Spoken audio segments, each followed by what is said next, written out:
من الله ذي المعارج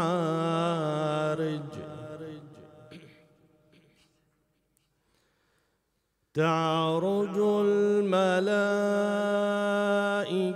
والروح إليه في يوم كان مقداره 50 كالمهل وتكون الجبال كالعهن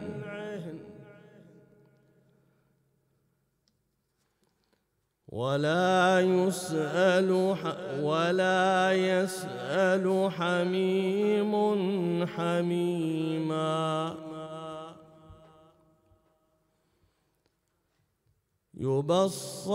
يبصرونهم يود المجرم لو يفتدي من عذاب يومئذ ببنيه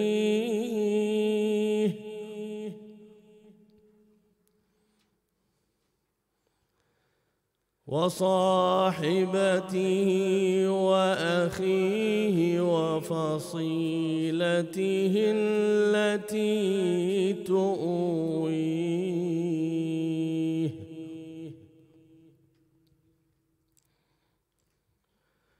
ومن في الأرض جميعا ثم ينجيه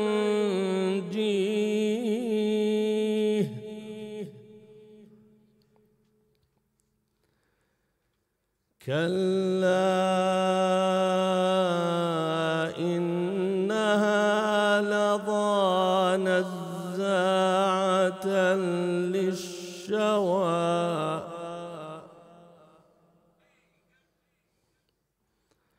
تدعو من أدبر وتولى وجمع فأوعى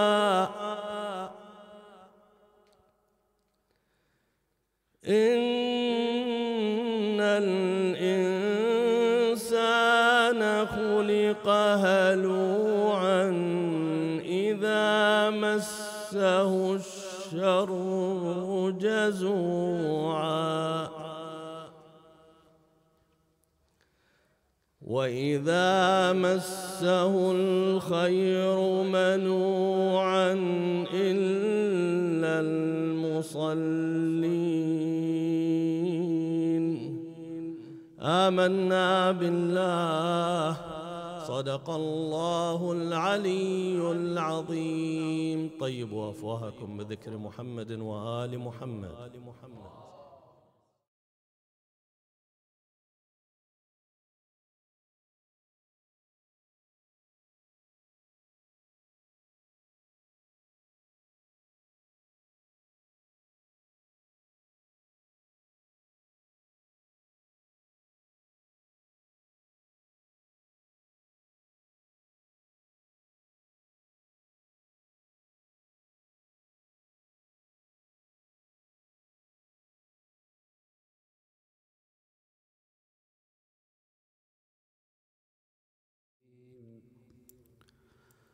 اللهم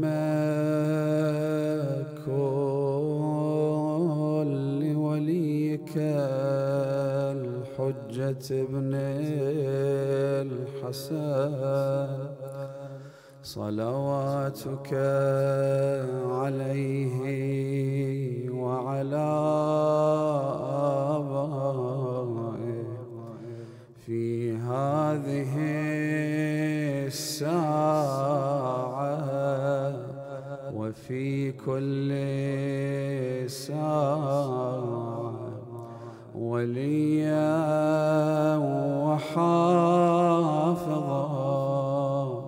وقائدا وناصرا ودليلا وعينا حتى تسكنه أرضك طوعا وتمتعه فيها طويلا برحمتك يا أرحم الراحمين.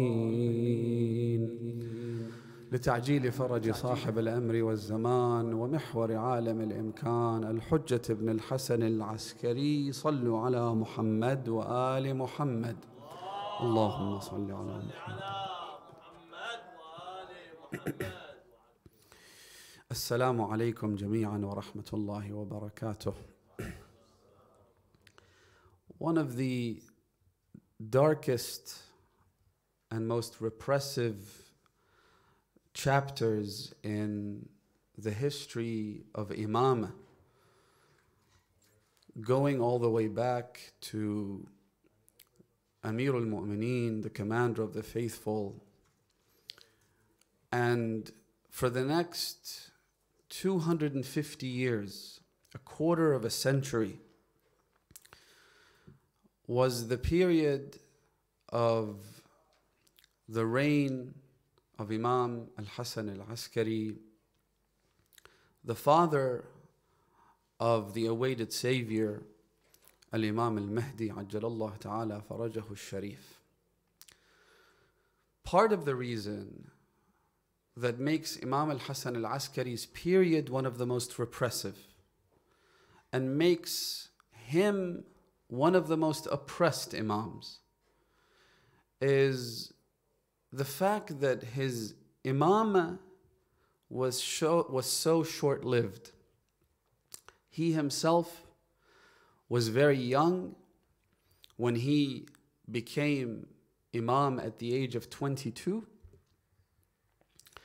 and his imamah lasted less than 6 years. Some have said 5 years and 8 months.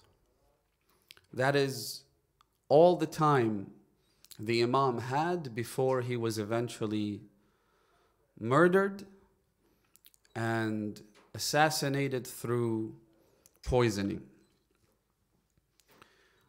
at the tender age of 28. And that in itself tells you almost all you need to know about what the Imam had to endure: the oppression, the persecution, the overall vibe of the epic and the time of the Imam. And not only that, but for him to spend the bulk of his life, the majority of his blessed years, as short as they were, under effectively a house arrest. Not only was it spent under house arrest, but as if confining the Imam to his own home was not sufficient for the repressive rulers of his day, his home was placed inside a military camp.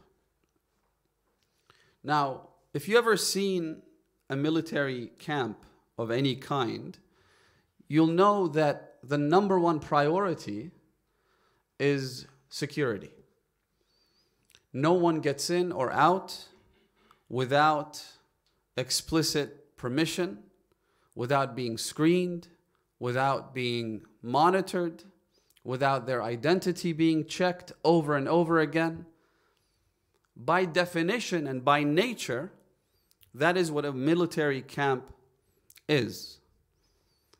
Samarra just happened to be not only the capital city where the rulers of Bani al-Abbas chose to have as their base, but also it was a military complex, a fortress of sorts, where different armies would converge and rendezvous. And so because of these two reasons, the militarized nature of the city, but also the presence of the Khalifa and the Khulafa, it made Samarra all the more difficult to live in. And if you could call it that, if you could call it life, it was life in a military fortress and under those kinds of circumstances.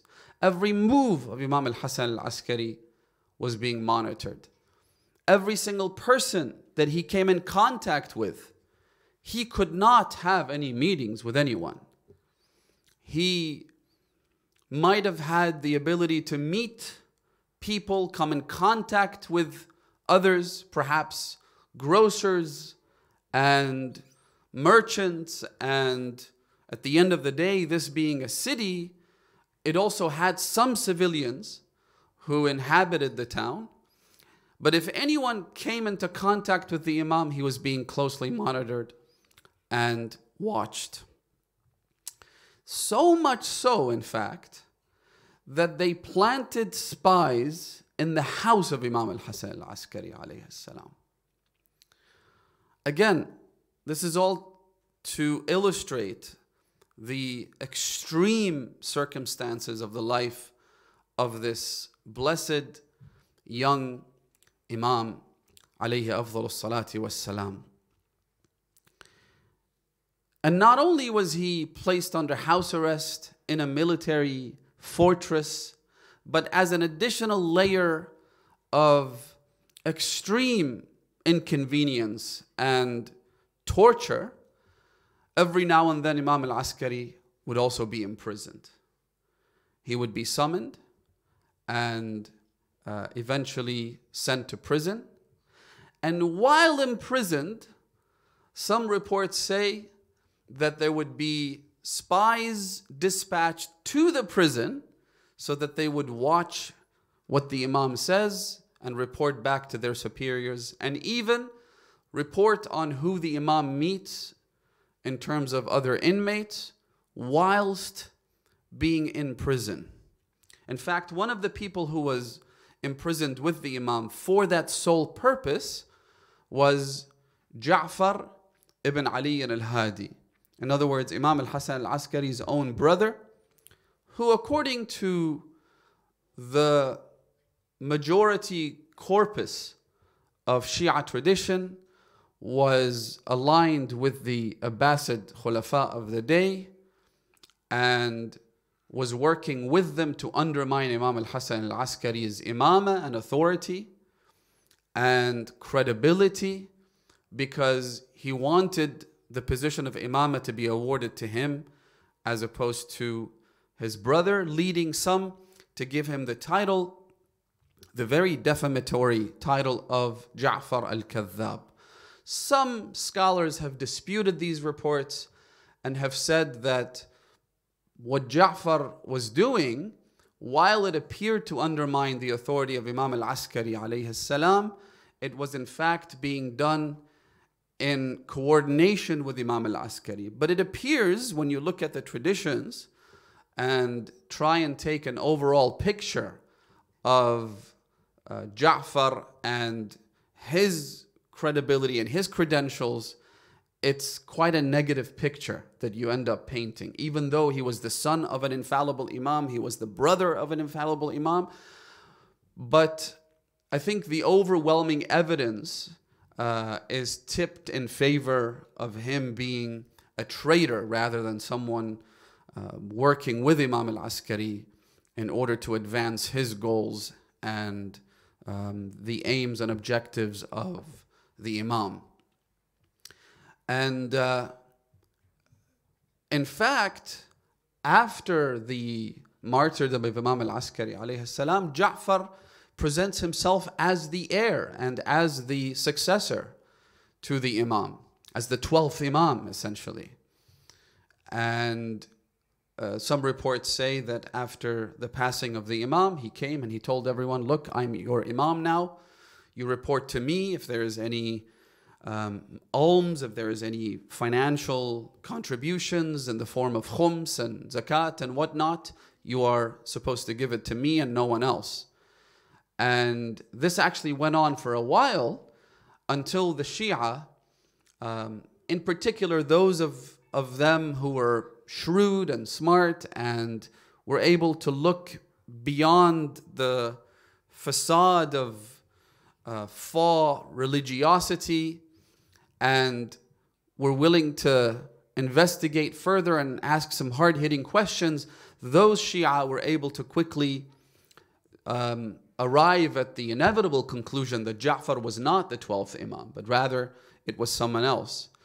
For instance, one report says that a group of Shias came and they had with them quite a large sum of money in the form of huquq shar'iyya, meaning khums and zakat and whatnot, as well as a lot of letters that were addressed to the Imam. And those letters contained questions. As you would write to your marja' today, you would send an istifta. Shia living in the time of the infallible Imams, the inerrant Imams, they would send these questions directly to the Imam. And so they came to Samarra looking for Imam al-Hasan al-Askari alayhi salam, only to be told that the Imam had been killed and had passed away. And so they were taken to Ja'far's house, whereupon Ja'far said that I am the successor to your Imam, give me what you have. And so they told him, sure, you're the next Imam, we're not going to dispute that, we're not going to pass any judgment, we'll take your word at its face value. However, we have this tradition, as we've been taught by our Imams, that if someone claims to be God's representative and emissary, it's easy to make that claim, right? If someone claims to be able to drive, what do you tell them? You tell them, well, here's a car, sit in the driver's seat and show us how you can drive. If someone claims that they can speak Japanese, you tell them, well, how about you say something in Japanese and I'll find out whether you're telling the truth or not. When someone claims to represent God on earth, then you're supposed to ask them some questions. You can't just take that claim at face value just because you saw something about it in a dream, which is a problem that we're going through in this day and age. The number of claimants to divine authority is increasing by the day. Almost every other Tuesday, we have some random loser who claims to either represent Imam al-Zaman or to be the son of Imam al-Zaman or to be the sister of Imam al-Zaman and so on and so forth. And before you know it, they've amassed a following globally.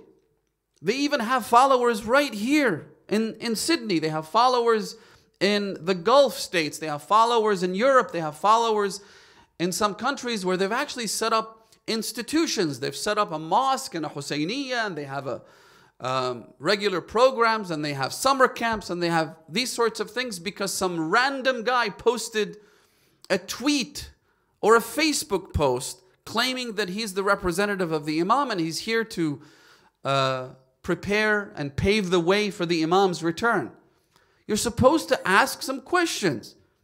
Just because he's able to make you see something about that in a dream or act like a fortune teller and tell you something, and all of a sudden you're like, whoa, this guy is able to do miracles. That's not how it works. If you're going to ask for a miracle, then make it count. Ask them, as one of the Shia during the lesser occultation said, okay, you claim to represent the Imam. The Imam can perform miracles just like the Prophet. I have a gray beard. How about you deduct 20 years off of my age and turn my gray beard into black the way it used to be when I was much younger? And so let's not give in too easily to claimants of imamah or claimants of sifara, as it's called. People who claim to represent the Imams. It's not simple. It's not a matter of, you know, I can make you see things. I can have you see visions, for example. Magicians and sorcerers can do that. These people actually go to places like India and Pakistan and Bangladesh and China and whatnot, and they learn a few tricks and they're able to make you see certain things, and all of a sudden you're following them, you're giving them the reins to your religion. Anyway, so Ja'far said, I am the Imam. They said, sure, except that we've been taught by previous Imams that if someone new comes to the scene and claims to be an emissary of God, we're supposed to ask some questions. He says, shoot, whatever you want. They told him, fine. We'll give you the money and the letters as soon as you tell us how much money we have in our possession and who the letters are from. Because that's how the Imams would often prove their authority, by telling us things that ordinarily would not be known by people. So the hadith says that Ja'far got up, he started shaking his robe and saying, يُرِيدُونَ مِنَّا أَن نَعْلَمَ الْغَيْبِ. They want us to know, to have knowledge of the unseen. And so, of course, they walked out knowing that this man was an imposter and a liar. So anyway, I'll mention the rest of the hadith. Someone else then approached this group and said to them, you have 1,000 dinars. 10 of those coins have been wiped, so you can't see the engraving on the coins anymore. As for the letters, they've been sent by X, Y, Z, and so on and so forth. He laid it down before them, told them exactly what they wanted to know. And so they said, whoever sent you is the Imam. We don't care after this. The one who sent you to us with that information must be the Imam and no one else. So they handed everything that was entrusted to them over to that khadim. So that man, Ja'far, the hadith says, was so upset by this, the fact that he was exposed as an imposter, that he then rushed to the Khalifa of the day. Remember, this is after the passing of Imam Hassan al-Askari alayhi salam. He went to the Khalifa and he complained to him. And he said to him two things. The first thing was, I want you to make me the Imam of the Shia. Ja'far said that to the Khalifa, the Abbasid Khalifa. He said, make me the Imam of the Shia. The Khalifa said to him, you imbecile. If I could make you the Imam of the Shia, I'd make me the Imam of the Shia. Our whole war with the members of this household is over Imamah. It's over the unconditional love that people have towards these Imams that we can never acquire.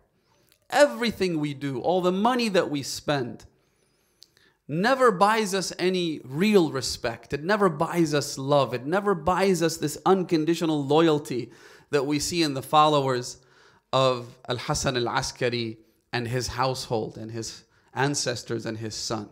Whatever we've done has been in an attempt to acquire the imamah that they have. And you're asking me to hand over the imamah to you. Everything we've been doing to their followers, all the persecution, all the bloodshed, all the murder, all the killing, all the torture, all the imprisonment, none of it has produced any results as far as detaching this community of devotees from their imam. And you, idiot, are asking me to give you imamah as if this is some position that I get to bestow upon someone else? So then Ja'far said to him, then if you're not going to do that, then I would like you to throw the family of Imam al-Hassan al-Askari in prison.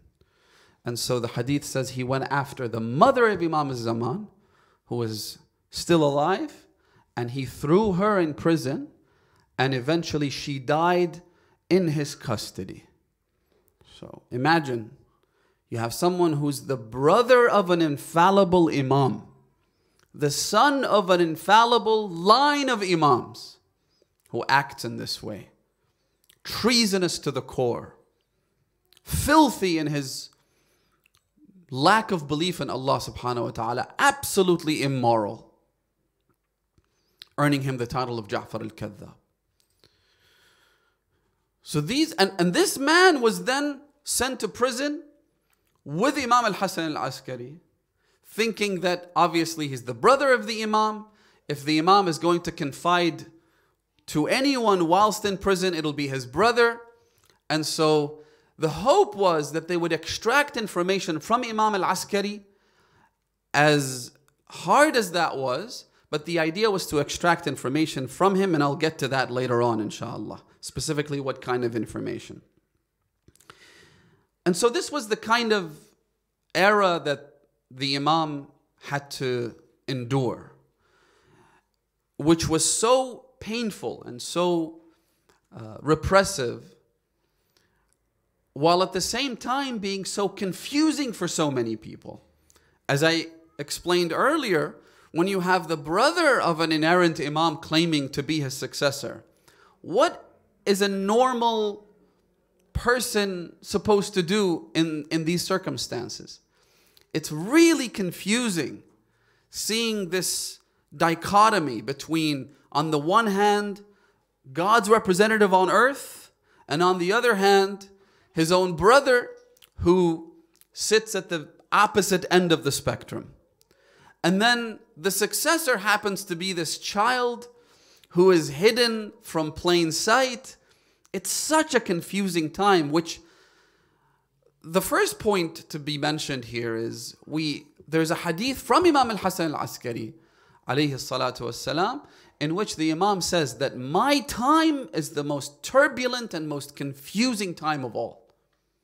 So that 6-year period of the Imam ascending the throne of Imamah and eventually being killed 5 years and 8 months later was the most difficult, according to Imam al-Hasan al-Askari alayhi salam. In some ways, this day and age is much more, in terms of clarity, in terms of access to knowledge and information, in terms of at least the ability in principle to know what the truth is much easier today. In many ways, you don't have to struggle with the notion of who is the legitimate Imam. Is it Imam al-Mahdi salawatullahi alayhi, or is it Ja'far al-Kadhab? Whereas back then, this was a legitimate and a real grievance. This was something that people had to deal with. The same thing the Shias went through after the martyrdom of Imam al-Rida alayhi salam, and we have narrations about some of the most senior companions of the Imam being completely confused about how they're supposed to follow the leadership of a child at the age of 7 or 9, Imam al-Jawad alayhi salam. If you think about it in this day and age, while there are so many challenges, there are so many problems that we have to struggle with, but many of these sources of confusion, these points of contention have been long settled, alhamdulillah, thanks to the sacrifices of the Imams, first and foremost, and also the hard labor and sacrifices of our scholars and ulama and maraja over the years and the decades and the centuries. And so, part of the reason why it was so repressive is because the rulers were getting increasingly desperate. They were becoming more and more pathologically paranoid at the notion that the time is running out. You see, just as the Shia knew or had a rough idea of the timeline of Imamah, they had a rough idea of how many Imams there were going to be, that they're all going to be from Quraysh, they're all going to be children of Imam al-Hussein, and so on and so forth. All these details were available to the majority of Shia. But just as that information was made available to the Shia, it was also made available to their opponents. And so the other side was also counting down the minutes to the 12th Imam, meaning the Imam who was going to bring an end to oppression and restore justice and fill the earth with equity, as the Prophet ﷺ was quoted as saying over and over again. This hadith about the Imam of the time, about the last Imam, the 12th Imam, bringing about justice and ending oppression and injustice, was well known. So much so that belief in the 12th Imam is not exclusive to the Shia faith. There is in fact a book called Al-Aqeedatu bil-Mahdi or something along those lines. Aqeedatun sunniyatun la shi'iyya. This is a Sunni belief, not a Shia belief. And if you recall, during the celebration of Eid al-Ghadir, I mentioned something specifically about this idea that we share quite a lot with the other Muslim schools of thought, right? The Sunnis, they claim to believe in the 12th Imam. They claim to believe in someone who's going to restore justice. They also claim that specifically what I mentioned was their claim to believing in Ghadir, and how they say that Ghadir was misunderstood by the Shia. The Shia say that it was an appointment of the Prophet to Amir al-Mu'mineen, making him his heir and making him his successor, whereas we believe, they claim, that it was a matter of establishing the position of Amir al-Mu'mineen and making him, saying that the Prophet loves him and whatnot. And my point was at the time, and I'll reiterate this point again, and if you're ever having any conversations with people from the other schools of thought, this would be a good and a valid point to raise. If that is the case, if you believe in the broad concept of Ghadir, whatever the interpretation is, if you believe in the broad concept of Imam al-Mahdi, whatever your interpretation is, right? Then why is it that these aspects of your belief have been completely carved out of your belief system? Why is it that that's something that you never talk about, you never bring up? Only because the Shia make a big deal out of them, and they are a big deal, all of a sudden you're willing to step over your own beliefs, your own articles of faith, just because the Shia. I mean, imagine if the Jewish community or the Christians or the Buddhists started to commemorate the death of Imam al-Hussein, the martyrdom of Imam al-Hussein. We would be out of our minds if we said, well, the Jews are celebrating it now, so you know what? This is a Jewish thing, so let's not commemorate anymore. No one even thinks that way. When it comes to believing in the 12th Imam, if the Sunnis claim that that is part of their articles of faith, then let's talk about it. Moving on. The rulers knew, just as everybody else knew, that the 12th Imam was coming. And so they began to close in on the Imams. Part of the reason why that era was so repressive and so dark is because they were starting to become desperate and paranoid. Imam al-Hasan al-Askari, in fact, let me mention this hadith. He answers the question that I posed about the enmity of Bani al-Abbas towards the Ahlul Bayt. And he actually speaks more broadly. He says, قد وضع بنو أمية وبنو العباس سيوفهم علينا. Bani Umayyah and Bani al-Abbas waged war and unsheathed their swords against us for two reasons. لعلتين. إحداهما أنهم كانوا يعلمون أنه ليس لهم في الخلافة حق. First of all, because when you're an oppressor, you start seeing everybody else through the barrel of the gun.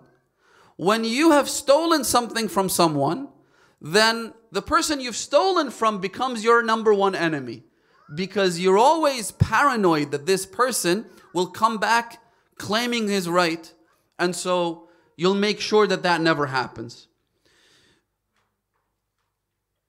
The Imam then says, so first of all, because they knew they had taken what was ours, and so they tried to eliminate us physically so that we would never claim our right. And number two, وَثَانِيهُمَا أَنَّهُمْ قَدْ وَقَفُوا مِنَ الْأَخْبَارِ الْمُتَوَاتِرَةِ.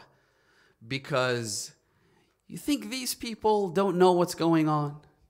You think our enemies aren't spending every waking minute of their time not only scrutinizing our actions and evaluating and analyzing what we do, and looking at our leadership, and looking at the Marja'iyya, and trying to sow seeds of discord and whatnot. Not only that, but they would try everything they have to anticipate our moves, to try and figure out what it is that's moving us, what it is that's pushing us in a specific direction, and specifically looking at the question of Imam al-Zaman. Now, of course, if, let's say, the intelligence apparatus of an enemy nation doesn't believe in God, right?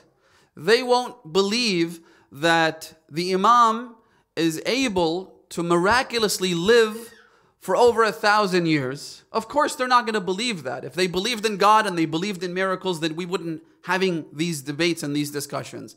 But they will look at the concept and the idea that someone someday will claim to be the 12th Imam. Now, whether this person's been alive since the time of Imam al-Askari or not is irrelevant. In other words, they look at our beliefs as social constructs, and that is good enough for them to do everything in their power to prevent this phenomenon, to prevent the idea of Imam al-Mahdi coming about. So whether it's a social construct, whether it's a superstition, or whatever way they characterize it is irrelevant. What is relevant is that they're watching for it. They're waiting for it. They're anticipating someone coming and saying he is the 12th Imam. And that's a very important point to keep in mind. Why? Because Amir al-Mu'mineen says, Man nama lam yunam an. You may be asleep. You may be negligent toward your living Imam. You meaning I. I may be dismissive of the needs and the obligations of this 12th Imam, which we are, which I am. But the enemy isn't. The enemy thinks more about the Imam than I do. And that is a depressing thought, brothers and sisters. Man nama lam yunam an. You may be asleep, but if you have an enemy, the enemy is not asleep. The enemy is spending every time they have available to them to scheme and plot against you in order to undermine you and in order to bring about your destruction. Man nama lam yunam an. So the Imam says, قد وقفوا من الأخبار المتواترة على أن زوال ملك الجبابرة والظلمة على يد الإمام. And he mentions his specific title. He says they know, they have seen narrations, prophecies, call them if you will, about how the end of their reign will come about at the hand of the 12th Imam. And knowing this, فسعوا في قتل أهل بيت رسول الله صلى الله عليه وآله.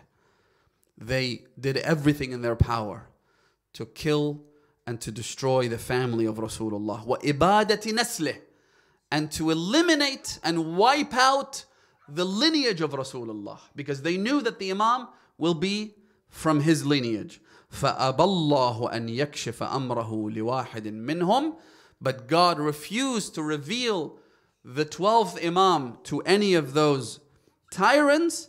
إلا أن يتم نوره ولو كره الكافرون. And God refuses, and he quotes the verse in the Quran, Allah subhanahu wa ta'ala refuses to let them achieve their objective, but he has sworn to reveal his light even if the disbelievers hate to see so. The hadith then says, وَحِينَ وُلِدَ الْمَهْدِي صَلَوَاتُ اللَّهِ عَلَيْهِ. When the Imam was born, Imam al-Mahdi, Imam al-Hasan al-Askari said such. He said, زَعَمَتِ الظَّلَمَةُ أَنَّهُمْ يَقْتُلُونَنِي. The tyrants have claimed that by killing me, they're going to end this prophecy from being fulfilled. لِيَقْطَعُوا هَذَا النَّسْلِ. To sever this lineage. كَيْفَ رَأَوْا قُدْرَةَ الْقَادِرِ. Let them now see how Allah, the all-powerful, omnipotent Lord of the worlds, is able to do what He wishes. You know, in English there's an expression where they say, so close and yet so far. Have you heard that before? It's amazing how, if you look at the history of Islam, the history of the Ahlul Bayt, all the way from Rasulullah down to Imam al-Mahdi, how the enemy were so close yet so far. Take one example, the example of Karbala. They were so close, to ending this legacy of prophethood, to ending and forever bringing about the end of all apostles and all the messages of prophets and messengers forever on the afternoon of Ashura. They were so close, to the point that traditions tell us that in Medina there were only 4 households that had any form of allegiance towards the Ahlul Bayt. In other words, 4 households that were Shia, right? Even the lineage of Rasulullah became almost extinct in Karbala. The lineage of Aqil, the brother of Amir al-Mu'mineen, became extinct in Karbala. None of them lived. Even the girls were killed. Hamida bint Muslim was killed in Karbala, the one Imam al-Hussein took in and wiped her head, and you know the story, right? Even the little girls were killed. They were so close and yet so far. Imam Zayn al-Abidin survived. Imam al-Baqir survived. And then there was a revival of the message of Rasulullah, the message of the Ahlul Bayt alayhimus salam. And it went on and gained strength and traction and got bigger and bigger until the time of Imam al-Baqir alayhi salam. Baqara al-ilma baqra, opened the floodgates of divine knowledge. And then Imam al-Sadiq alayhi salam followed suit. And then Imam al-Ridha became the one through whom knowledge of the Ahlul Bayt became evident, not only to the Muslims but also the non-Muslims, the disbelievers, the Jews, the Christians, the Sabians, to the point that he was given the title of Al-Alimu min Ali Muhammad salawatullahi alayhi wa Allahumma salli. The point is, they were so close and yet so far. And the reason that pivot happens, the reason this plateau takes place, the reason they get so close and yet are sprung away as far as possible, that is God's action. That is Allah subhanahu wa ta'ala stepping in, making sure, as the verse in the Quran says, يَأْبَى إِلَّا أَن يُتِمَّ نُورَهُ. And this is one way of Allah demonstrating the fact that He's the one pivoting the future of this world. He is the one stepping in. It is because of His intervention that the enemy gets so close and yet they're able to achieve absolutely nothing. And so perhaps this is what Imam al-Hasan al-Askari is referring to when he says they tried. They tried so hard, in fact, that Imam al-Hasan al-Askari only gets to become an imam for 5 years and 8 months. And by the way, the 5 years and 8 months would have been a lot shorter had it not been for the extreme instability on the other side. So the other side, the Khulafa of Bani al-Abbas, Imam al-Hasan al-Askari lived through 5 of them. During his imamah, he lived through 3 of them. And those 3 were they had so many problems amongst themselves. There would be assassinations and there would be coups and there would be all kinds of mischief. So the only reason Imam al-Hasan al-Askari was able to be an imam for that very short period of time, less than 6 years, was because of the political instability on the other side. Otherwise, it would have been a lot shorter. And that's the kind of circumstances that the imam had to live through, and yet he was able to fulfill his mission. He was able to establish a moral code for the time of the occultation. He was able to establish a clandestine, secret system of communication between the imam and his representatives. One person says, and I'll wrap up, he was in charge.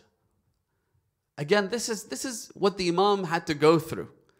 He had no contact with anybody in the outside world, except people who worked in his inner circle, if you like, in his close vicinity.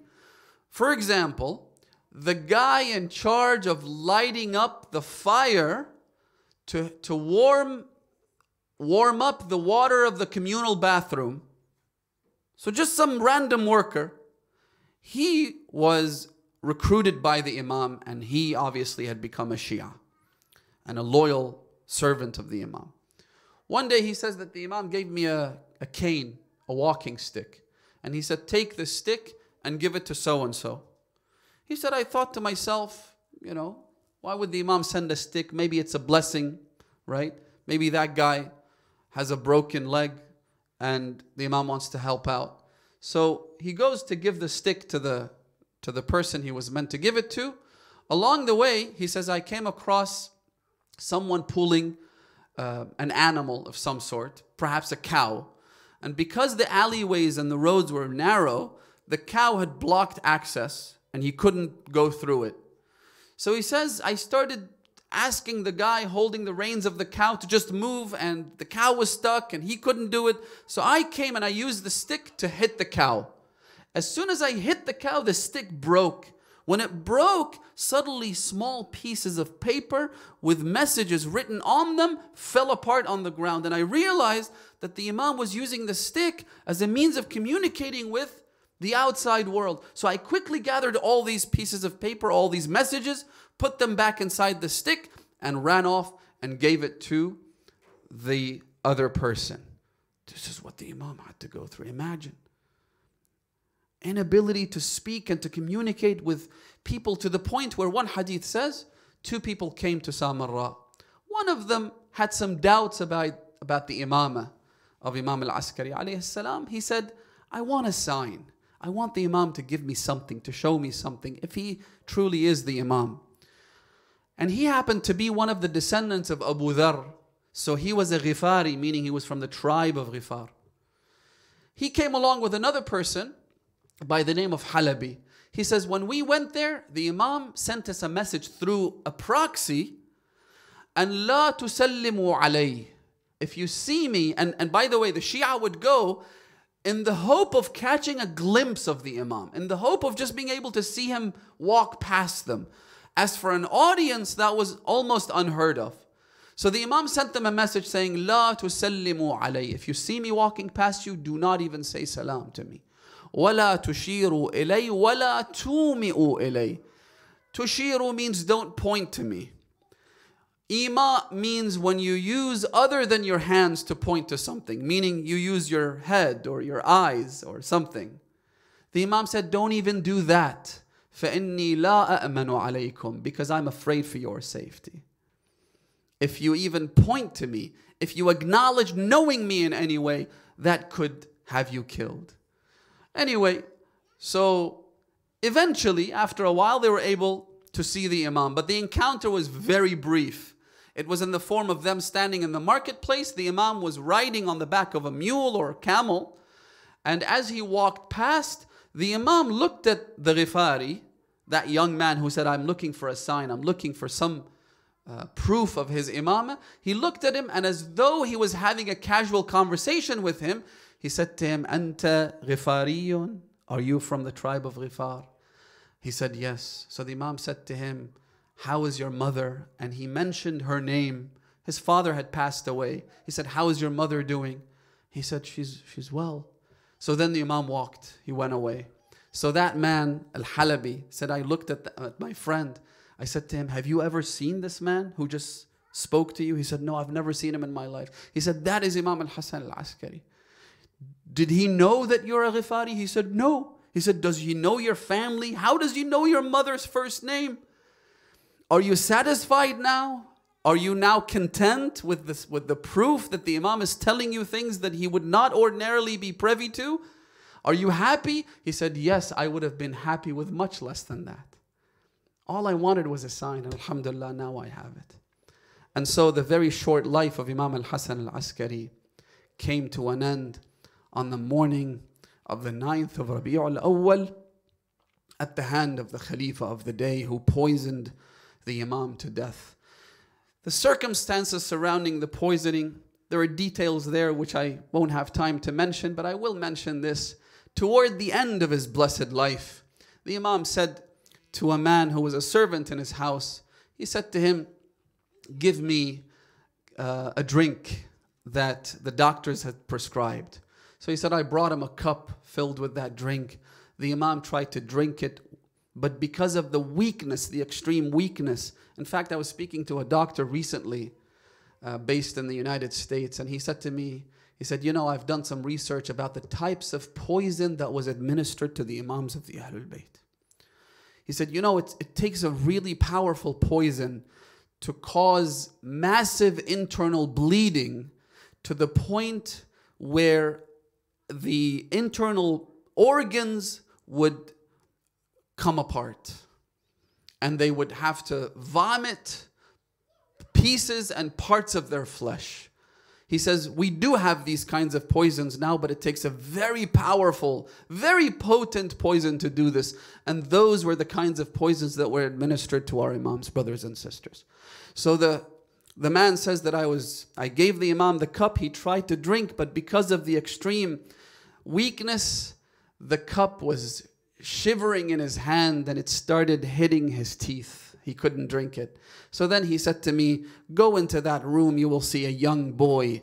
Ask him to come to his father. Imam al-Mahdi, remember, was in hiding. People they didn't have access to him. He says, I went into the room and I saw a young boy with a face that resembled the moon. He was prostrating toward the Qibla with his index finger held up, and he was praying for his father. So I said to him, Mawlai, Sayyidi, your father is asking for you. So he got up and he went into the room. He embraced his father, Imam al-Askari alayhi salam. So the Imam said to him, give me a drink of water, my son. Ya Sayyid Ahli Baytih, O master of his family. The Imam is clearly appointing him, saying, you are my heir and successor. He said, give me a drink of water. So Imam al-Zaman brought him a drink of water. He drank it and they embraced until the Imam passed away. I say, Ya Mawlai, Ya Sayyidi, Ya Aba Muhammad, Ya Hassan al-Askari, you were thirsty at the point of your death.